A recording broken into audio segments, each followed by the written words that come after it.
Déjà 20 ans, qu'est-ce qu'on peut souhaiter? Bien, je pense que c'est se souhaiter un autre beau 20 ans de partenariat, de rendre ça simple et efficace et efficient, parce que la persévérance scolaire, bien, c'est l'affaire de tout le monde et pas de un ou de deux organisations. Je pense que tout le monde doit travailler là-dedans. Et si on peut rendre et assouplir les façons de présenter des projets, de subventionner des projets, bien, si les 20 prochaines années, on continue comme on est en ce moment, bien, je pense qu'on va réussir de belles choses, tout le monde ensemble. Ce que je souhaiterais pour les prochaines années, pour la réussite éducative et l'encadrement de nos élèves, ça serait que l'école, les enseignants, tout le personnel scolaire ait le temps de permettre à chaque enfant de travailler à son rythme pour qu'il puisse développer son plein potentiel. On a une société qui se transforme, qui devient un petit peu plus individualiste. Donc, comment recréer ce sentiment de communauté? Comment créer l'importance de ces alliances entre les différents partenaires pour entourer le jeune? Aider à faire un sens dans un monde qui est en changement perpétuel auprès des jeunes, donc qu'ils puissent rester accrochés et surtout leur transmettre peut-être de bonnes valeurs et surtout, je vous dirais, une passion dans la vie. Mon vœu pour le PREL, ce serait d'être à l'écoute des partenaires, puis des milieux, puis des communautés, puis d'être capable de s'adapter à chacune des communautés dans ce qui est développé. Donc, d'être capable de s'adapter vraiment à chacun des milieux qui sont assez différents parce que les Laurentides, c'est une grande région. On ne peut pas travailler de la même façon avec Mont-Laurier qu'avec Sainte-Thérèse, qu'avec Deux-Montagnes, qu'avec La Chute. Donc, chaque milieu a sa propre dynamique, a son propre écosystème, donc d'être capable de se moduler à ça. Chaque génération s'améliore. Je pense que ma génération est peut-être plus ouverte d'esprit que la génération de mes parents. La génération de mes parents, c'était un emploi stable, c'était vraiment de la stabilité pure. Notre génération, on croit un peu plus en nous, on veut aller un petit peu plus dans des choses qui nous passionnent, mais on est ultra stressé, on est ultra dans le désir de performance. Ce que je souhaite dans les 20 prochaines années, c'est que les jeunes prennent le temps un peu de relaxer, d'être moins stressés, de ne pas nécessairement se valoriser que par le travail, mais qui persévèrent pour accomplir leur passion, leurs rêves, puis on va avoir une société qui va être plus en santé selon moi.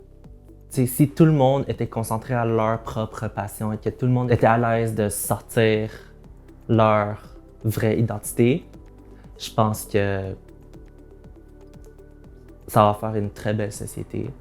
Pour les 20 ans du PREL, je souhaite qu'on poursuive la collaboration qu'on a établie. Je le vois dans les concertations, le PREL est présent, est actif, est à l'écoute des besoins des milieux. Il s'adapte, il propose des solutions. Donc, moi, je suis vraiment dans la continuité de ce que vous faites jusqu'à maintenant et en fait, déployer encore plus largement des initiatives locales qu'on pourrait faire rayonner dans d'autres milieux et pourquoi pas au Québec ou en entier. Si j'avais un vœu à faire, c'est que dans le fond, que tous les jeunes deviennent des citoyens actifs, critiques et responsables. Donc ça, c'est notre vœu en Maison des jeunes. Mais tu sais, encore plus, c'est que les jeunes puissent faire ce qu'ils veulent vraiment en fonction de, tu sais, c'est quoi leur rêve, puis qu'on les aide là-dedans. Je souhaite aux jeunes de demain d'apprendre à se connaître. Parce que ça sert à rien de persévérer lorsqu'au bout du chemin, c'est pas toi. Je trouve que la seule raison pour laquelle tu devrais persévérer, c'est parce que tu es convaincu que ça a de l'allure, ce qui arrive à la fin.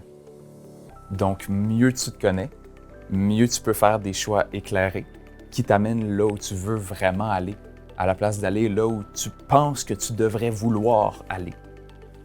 Que les jeunes aient accès à ce qu'ils veulent vraiment, qu'il n'y ait pas de... qu'on ôte tous les tabous, les jugements, dans la forme de métier, dans la forme d'études qu'ils veulent faire, puis qu'ils aient aussi à l'aide pour pouvoir se rendre à leur but.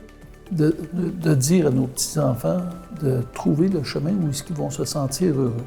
Prendre le temps de choisir un métier où tu es heureux.